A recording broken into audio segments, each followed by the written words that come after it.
में गौरव से पूछने पर ये पता चला क्योंकि अलग अलग शासकों के अलग अलग परंपराएं हुआ करती थी, अलग अलग राज परिवारों की। उनमें मराठा शासक भी आ गए, उनमें राजपूत शासक भी आ गए, उनमें मुस्लिम शासक भी आ गए। और श्रीमंत बाजीराव पेशवा प्रथम का जो देहांत हुआ वो कूच के दौरान हुआ। वो क्योंकि एक जगह से दूसरी जगह यात्रा कर रहे थे और उनका देहांत यहाँ हुआ। तो उनकी मृत्यु के बाद हर मराठा शासक या कोई भी विशिष्ट व्यक्ति जो मराठा शासनकाल में हुआ, उसमें परंपरा अनुसार उनकी जहाँ पर मृत्यु हुई है वहाँ पर उनके जो छतरी बनेगी, छतरी अर्थात उनका स्मृति चिन्ह या स्मारक, उस स्मारक पर शिवलिंग की स्थापना की जाती है। और आप ऐसे ही शिवलिंग अगर होलकर शासकों के देखेंगे, अहिल्याबाई मां साहब की छतरी अगर देखेंगे महेश्वर में जो है, वहाँ पर भी शिवलिंग की स्थापना हुई है। श्रीमंत बाजीराव पेशवा का जो स्मारक स्थान है यहाँ पर भी है। साथ ही साथ अगर आप शिंदे परिवार, सिंधिया परिवार की छतरियों को देखेंगे जो कि पुणे में भी स्थित है, शिवपुरी में भी और ग्वालियर में भी स्थित है, वहाँ पर भी शिवलिंग देखने को मिलता है। मतलब कि शिवलिंग, अस्थि कलश के ऊपर शिवलिंग बनाना एक मराठा साम्राज्य में एक परंपरा की तरह होता है। वो परंपरा की तरह भी देखा जाता है और ये एक स्मृति का सूचक कि हम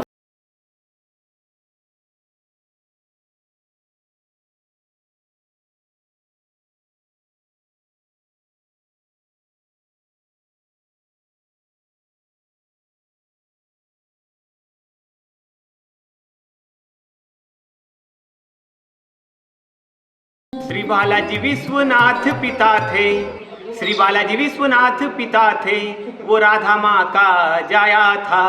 हिंदुस्तान ने आजाद कराने वह धरा पर आया था। हिंदुस्तान ने आजाद कराते रावेरखेड़ी में आया था। कटक से लेकर अटक प्रांत तक, कटक यानी उड़ीसा और अटक यानी आज का अफगानिस्तान, कटक से लेकर अटक प्रांत तक जिसने भगवा लहराया था। मोहम्मद बंगस और निजाम को जिसने युद्ध हराया था। मोहम्मद बंगस और निजाम को जिसने युद्ध हराया था। छत्रसाल की रक्षा करके, बुंदेल प्रांत की रक्षा करके मालवा निमाड़ को भी पाया था। काशीबाई मस्तानी से जिन्होंने ब्याह रचाया था। काशीबाई मस्तानी से जिन्होंने ब्याह रचाया था। इतिहास में जो बाजीराव मस्तानी का जिक्र होता है वो पेशवा बाजीराव प्रथम ही थे।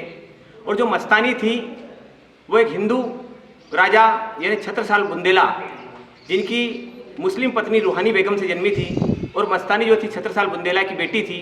पेशवा बाजीराव ने जब 1732 में मोहम्मद बंगस खान से छत्रसाल बुंदेला की रक्षा की, तो छत्रसाल बुंदेला ने बाजीराव का अतिथि सत्कार करते हुए ऐसा बताया जाता है कि अपनी संपत्ति का 1/3 हिस्सा बाजीराव को दिया, साथ में अपनी मुस्लिम पत्नी से जन्मी बेटी मस्तानी भी भेंट स्वरूप दे दी।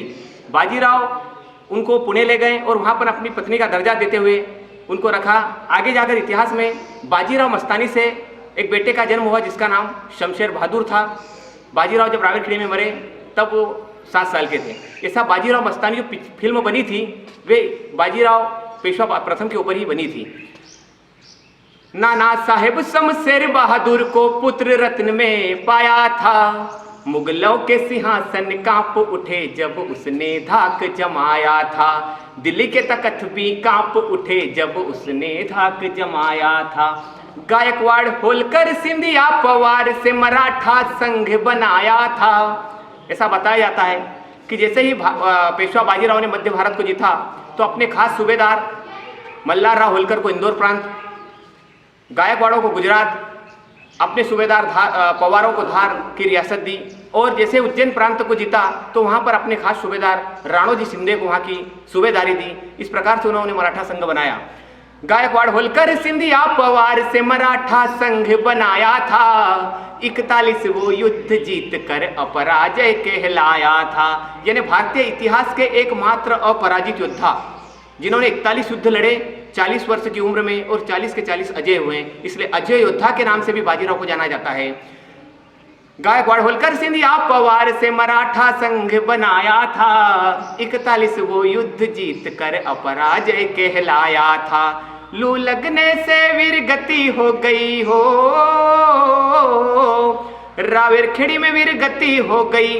नर्मदा तट पर मौत हो गई वीर अमर बलिदानी की। यही कहानी लिखी अनिल ने बाजीराव सेनानी की, यही कहानी लिखी अनिल ने बाजीराव सेनानी की।